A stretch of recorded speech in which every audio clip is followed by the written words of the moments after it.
What's up guys, Jab here, back with a brand new Warzone Mobile topic video, and today I wanted to go ahead and take a second look at Warzone Mobile, specifically running on an older Android flagship device. Now the reason why I wanted to do this is because I think most people were trying to play this game on low to mid-range devices, or they had a flagship device that's 3, 4, 5 years old and stuff, and they were trying to play Warzone Mobile, and unfortunately at launch the game was just not really playable on a majority of people's devices. I want to go ahead and check now, a few months after release, has the game been fixed? Has it been improved enough that you can consider it playable on a 3-year-old phone, 4-year-old phone, whatever it is?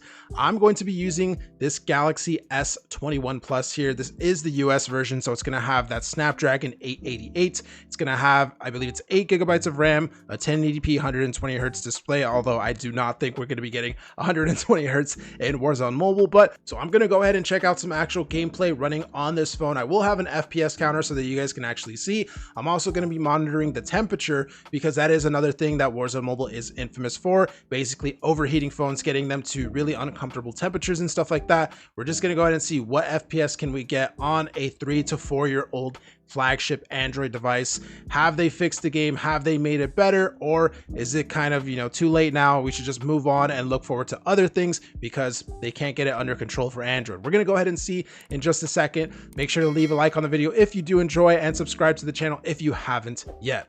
Okay, so the video clip that I'm going to go ahead and show here is basically gameplay that I recorded on the S21 Plus, connected to a capture card, and then of course connected to a PC. So this is not screen recording, because sometimes that does make your phone work a little bit more and stuff. So I wanted it to be just, purely dedicated to the actual game. So we are recording this connected to a capture card and then connected to a PC. We do have that FPS counter, of course, and you're also going to be able to see the CPU usage, GPU usage, as well as temperature and RAM.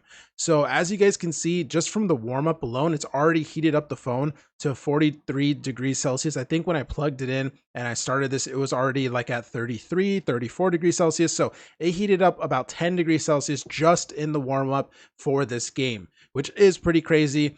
And yeah, I'm basically just going to go ahead and start the gameplay. Again, this is all recorded directly connected to a capture card, so that there would be no screen recording on the actual device to make it work any harder than it needs to. And as you guys can see, the frame rate is already pretty bad. It is sitting at around the 30s to 40s. We are not getting 60 FPS in this game on the S21 Plus. It is important to note that this is set to the higher graphical settings. That's what they call it, higher.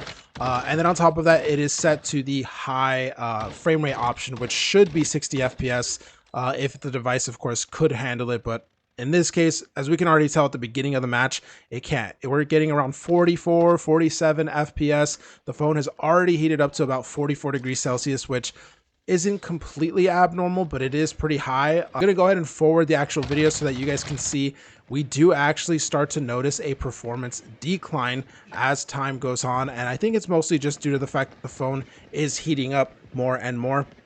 When the video started, it was at around 42, 43 degrees Celsius. Now we're in the game probably about 10 minutes or so, and we are now at 45 degrees Celsius, and as you can see, the frame rate is lower than it was before. We were in the 40 degrees range, now we're in the 30s. We do hit 41 right there. It is getting back to it a little bit, I think because we're in this closed environment. But when I go back outside in just a couple of seconds, you guys are going to see it drops to the 20s in terms of the frame rate. So as for whether or not this is playable on the higher graphical settings, it's going to be, kind of up to you. Me personally, for first-person shooters, at minimum, I want 60 FPS. So for me, this was kind of hard to actually play. For one, it's not even a consistent FPS. It's not just consistently 30 or consistently 60 or anything like that, which would make it a little bit better. Instead, here we're getting 40 and then 20 and then 30 and then back to 20 and then 40. So it's really inconsistent. As you guys can see right now, we're in the 29 FPS range, 26 FPS and stuff. So this game can 100% not sustain 60 FPS on a Galaxy S21 Plus Snapdragon 888 version on the higher graphical settings. So I wanted to go ahead and test multiplayer and actually see, could we get better performance? I mean, theoretically, we should see better performance because it is a smaller map. It is way less people on screen and in the actual game itself versus Battle Royale. So theoretically, we should see better performance, right? So here I have this gameplay recorded. This was recorded on the lower graphics preset. So I did actually change the graphics from higher to lower, still at the 60 FPS range. And as you guys can see, even in multiplayer, we're still experiencing that 42, 43 degrees Celsius range. And we are getting into the 50s in terms of FPS, but we still can't quite hit that 60 FPS mark consistently. This is a little bit better though, don't get me wrong. However, since lowering the graphical settings, it is a lot uglier to actually look at. I don't know the actual resolution of what the game is playing, but it is 100% not 1080p like the Galaxy S21 Plus screen is. It's not 1080p at all. I wouldn't be surprised if it's something like 480 or something. I don't know. It is a very, very low looking resolution. Things just do not look that great. And we are not even getting, drastically better performance because of it. We're still in the 40 degree range. We do see 50 every once in a while, as you can see there, 54, but then we get massive drops down to the 30s, back to the 40s and stuff. So it's still not very consistent. And even with this lower graphical setting preset, the lower resolution and stuff like that, we're still seeing very high temperatures in the 44 degree range. Now, this is the last video that I wanted to go ahead and mention. This is basically the same graphical settings as before. We have lower graphical settings with the frame rate set to high. However, this time I actually have a cooler connected to my phone, specifically the Razer MagSafe cooler. It is connected to the Galaxy S21. So we're going to go ahead and see, can a cooler actually let it so that we get better performance? As you guys can see, the temperatures have dropped to the 37 degrees Celsius range, which is a pretty noticeable drop. It's about, 6 to 7 degrees Celsius or so compared to what we were getting before.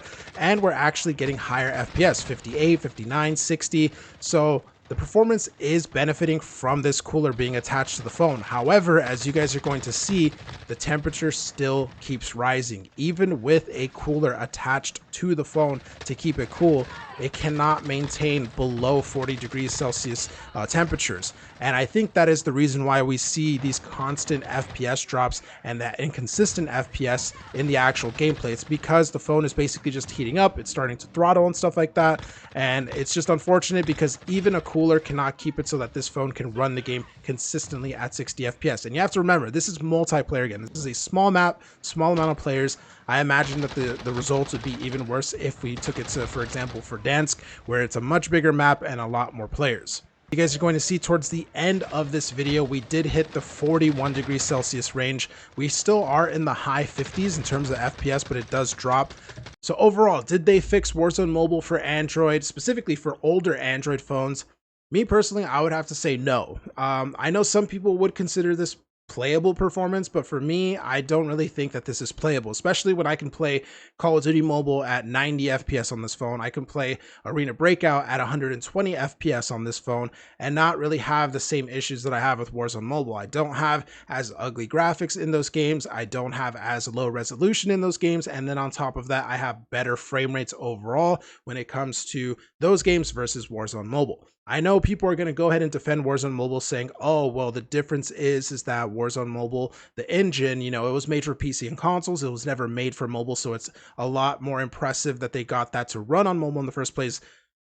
Warzone Mobile is not the first game to do this. Okay, the Unity engine was, PC and console engine and eventually came to mobile too. Unreal Engine is the same thing. The Decima engine for Death Stranding was the same thing. The RE engine for Resident Evil games and Monster Hunter games was the same thing. These engines were made for PC and consoles, but later brought to mobile, and they all work just fine. This is really the only game that you can point to on mobile devices and go, look at how bad the performance is on even just 3-year-old phones. So Warzone Mobile is not the first time a PC or console game comes to mobile. It's not the first time an engine comes to mobile after not being on mobile in the first place. And so it's not really defendable in my opinion. The game is just not that well optimized, especially if you have an older Android device. And so unfortunately, it doesn't really seem like it's that playable, at least for me personally. I know some people might say that it was playable or just stick to multiplayer. You'll still get above 30 FPS and stuff like that. But for me, there are better options, especially with something like Delta Force coming out soon. So yeah, that's pretty much it for this video, guys. Let me know what you think of the performance of Warzone Mobile on Android down in the comments below. And with all of that being said, thank you guys for watching the video, and I'll see you in the next one.